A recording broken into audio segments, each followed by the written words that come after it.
밧줄을 가져온 것은 블레셋이 아니었습니다. 새 밧줄 두 줄을 들고 삼손에게 찾아온 것은 그의 동족, 유다 지파 사람 3,000명이었습니다. 그들은 말했습니다. 블레셋 사람들이 우리를 다스리는 것을 알지 못하느냐? 네가 우리에게 어찌 이 일을 행하였느냐? 원수가 두려운 것이 아니었습니다. 이 위험한 동족 때문에 자신들이 더 큰 고통을 당할까봐 그것이 두려웠습니다. 그래서 그들은 스스로 밧줄을 들었습니다. 스스로 동족의 손을 묶었습니다. 그리고 그 밧줄 끝을 원수의 손에 쥐어주었습니다. 삼손은 저항하지 않았습니다. 체념하듯 말했습니다. 당신들이 나를 치지 않겠다고 맹세하라. 그것으로 좋겠습니다. 동족에게 죽지 않는 것, 그것이 그가 구한 전부였습니다. 이 장면을 3000년 전 사사기의 이야기라고만 생각하지 마십시오. 이것은 반복되는 역사입니다.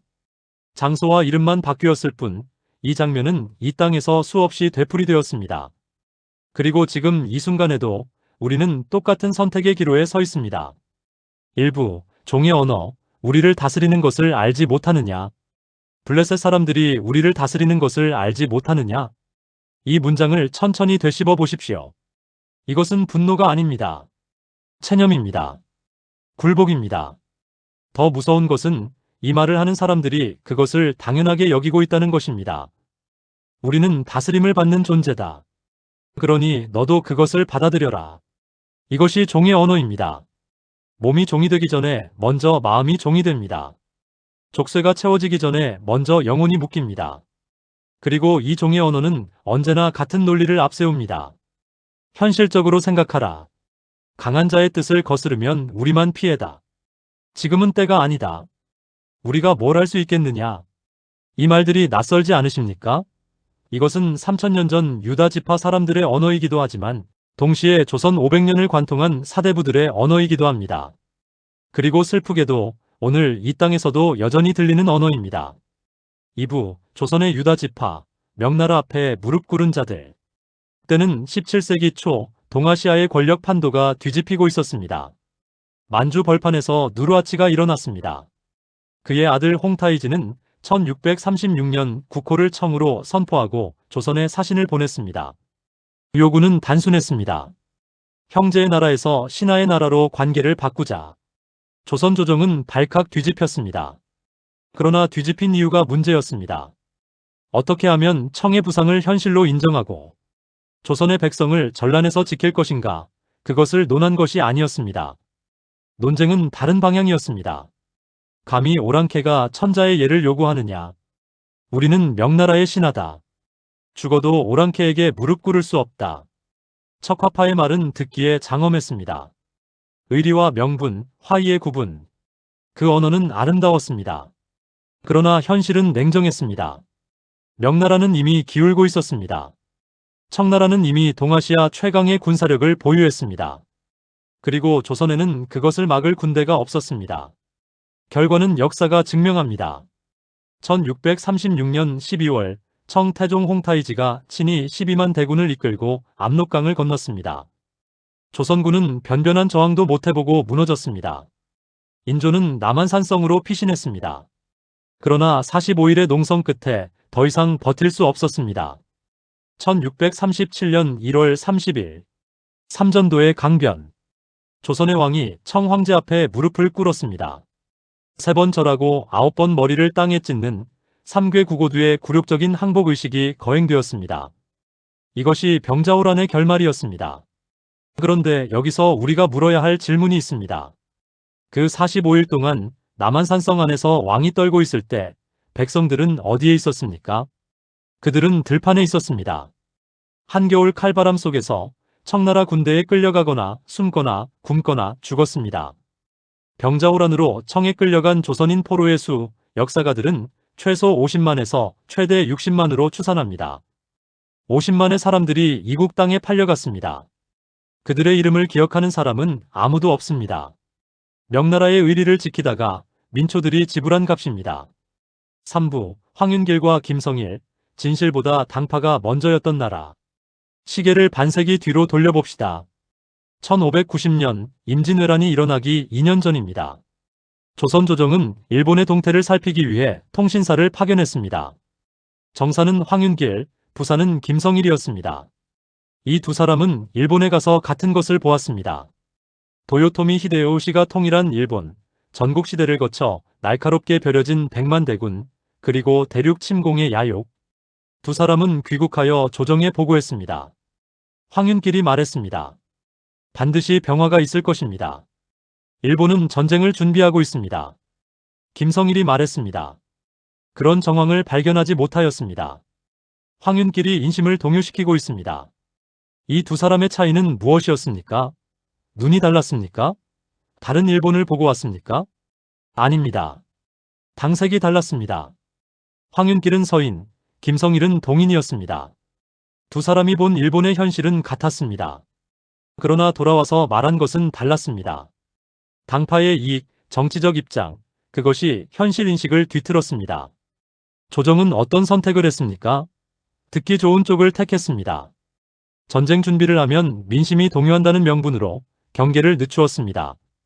그리고 2년 후 1592년 4월 13일 부산 앞바다에 700척의 함선이 나타났습니다.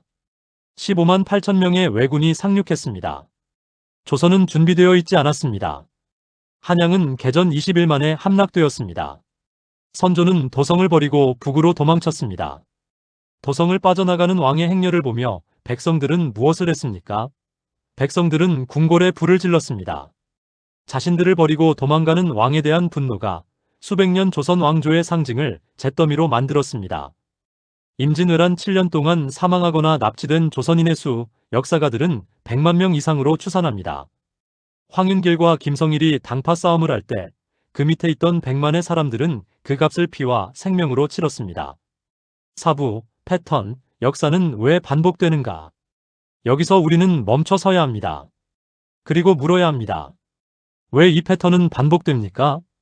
병자호란과 임진왜란은 단순한 군사적 실패가 아니었습니다. 그것은 정보를 왜곡하고 현실을 외면하고 국가의 운명보다 자신의 정치적 생존을 먼저 계산한 지도층의 실패였습니다. 이 실패의 구조를 해부해보면 세 가지 공통점이 있습니다. 첫째, 강대국의 눈치를 보느라 독립적 판단을 상실했습니다. 명나라가 원하는 것, 당시 국제 질서가 원하는 것, 그것을 먼저 계산했습니다. 우리 땅의 현실, 우리 백성의 안전은 그 다음이었습니다. 둘째, 당파적 이해관계가 국가적 판단을 앞섰습니다. 황윤길의 경고를 김성일이 부정한 것은 현실 판단의 차이가 아니었습니다. 정치적 반대파의 주장을 수용할 수 없다는 그 단순하고 치명적인 논리였습니다.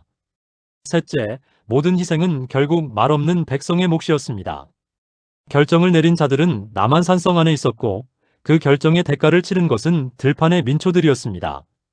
이것이 삼손 이야기의 유다 지파와 무엇이 다릅니까? 그들도 말했습니다. 현실을 알지 못하느냐? 그들도 계산했습니다. 삼손을 지키다가 우리가 당할 피해를 그들도 선택했습니다. 동족의 손을 묶어 원수에게 넘기는 것을. 그리고 그 뒤에 남겨진 것은 무엇이었습니까? 계속되는 지배, 계속되는 굴욕, 그리고 아무것도 바뀌지 않는 현실이었습니다. 오부, 현재, 우리는 지금 어디에 서 있는가? 역사는 박물관 안에 있지 않습니다. 지금 이 순간에도 우리는 같은 질문 앞에 서 있습니다. 강대국들이 충돌하는 지점에서 우리의 군함을 어디에 세울 것인가? 누구의 이해관계를 위해, 누구의 요청에 따라 우리의 젊은이들을 어디로 보낼 것인가? 이것은 단순한 군사외교적 문제가 아닙니다. 이것은 근본적인 질문입니다. 우리는 독립적으로 판단하는 나라입니까? 아니면 강대국의 결정을 기다리는 나라입니까? 이 질문을 두고 벌어지는 논쟁을 바라볼 때 우리는 이것을 물어야 합니다. 지금 이 논쟁에서 국가의 이익과 국민의 안전을 먼저 계산하는 사람은 누구입니까? 그리고 다른 무언가를 먼저 계산하는 사람은 누구입니까? 당파적 이해관계입니까? 동맹국의 눈치입니까? 아니면 자신의 정치적 생존입니까? 그 계산의 결과가 어떤 결론으로 이어지든 그 결론의 대가를 치르는 것은 언제나 말 없는 사람들입니다. 결정을 내리는 자리에 있지 않은 사람들입니다. 역사는 그것을 수백 번 가르쳐 주었습니다. 병자호란의 교훈이 무엇입니까? 현실을 보지 않으면 현실이 당신을 덮친다는 것입니다. 임진왜란의 교훈이 무엇입니까? 당파적 이해관계가 국가 판단을 대신하면 그 빈자리를 적이 채운다는 것입니다.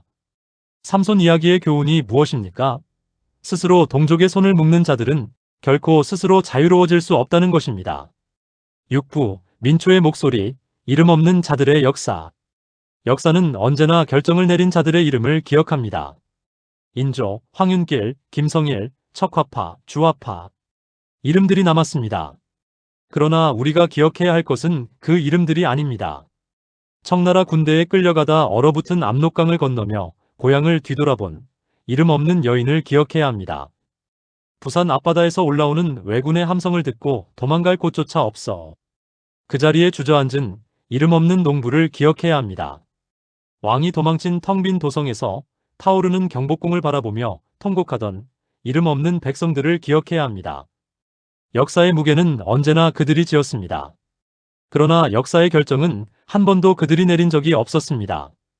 이것이 민주주의 이전의 역사가 가진 비극입니다. 결정하는 자와 감당하는 자가 달랐습니다. 그렇다면 민주주의 이후의 역사에서 우리는 무엇이 달라졌습니까? 달라진 것이 있습니다. 중요하고 결정적인 것이 달라졌습니다. 이제 우리는 물을 수 있습니다. 따질 수 있습니다. 기록할 수 있습니다. 그리고 선택할 수 있습니다. 이것이 시민의 힘입니다. 7부, 삼손의 마지막 장면이 우리에게 말하는 것. 삼손은 결국 눈이 뽑혔습니다. 동족의 밧줄이 그를 묶었고 원수의 손이 그의 눈을 도려냈습니다. 그는 어둠 속에서 맷돌을 돌렸습니다.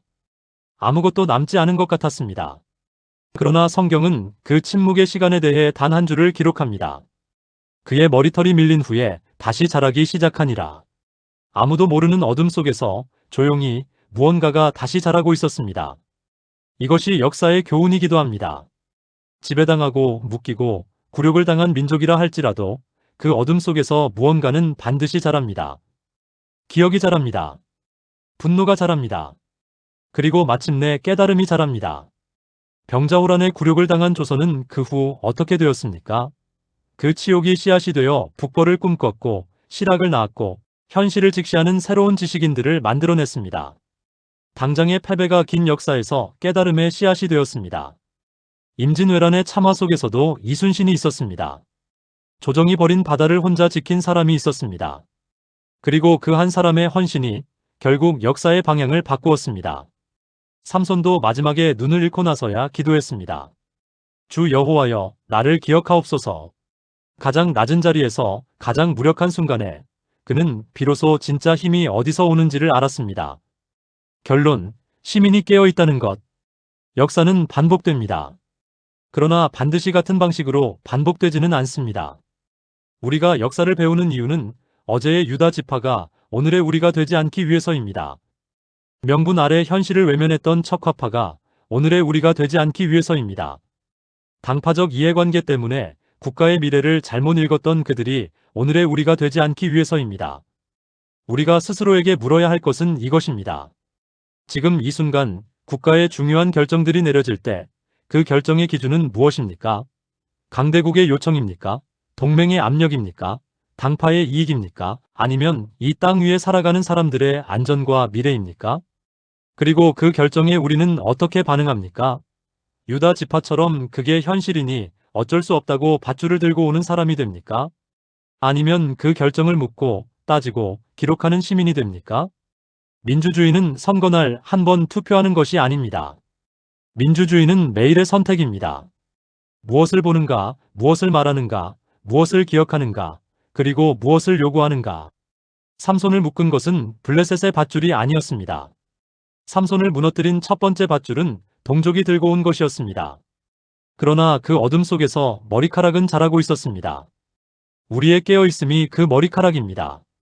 지배에 익숙해진 눈으로 현실을 보지 말고 굴종에 익숙해진 입으로 현실을 정당화하지 말고 당파의 렌즈로 국가의 미래를 재단하지 마십시오. 역사의 고통을 지불한 것은 언제나 말 없는 사람들이었습니다. 그 값이 얼마나 컸는지를 우리는 압니다. 50만의 포로, 100만의 죽음. 이름도 남기지 못하고 쓰러진 사람들.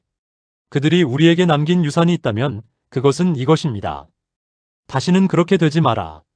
눈을 뜨고 있어라. 너희는 선택할 수 있는 시대를 살고 있다.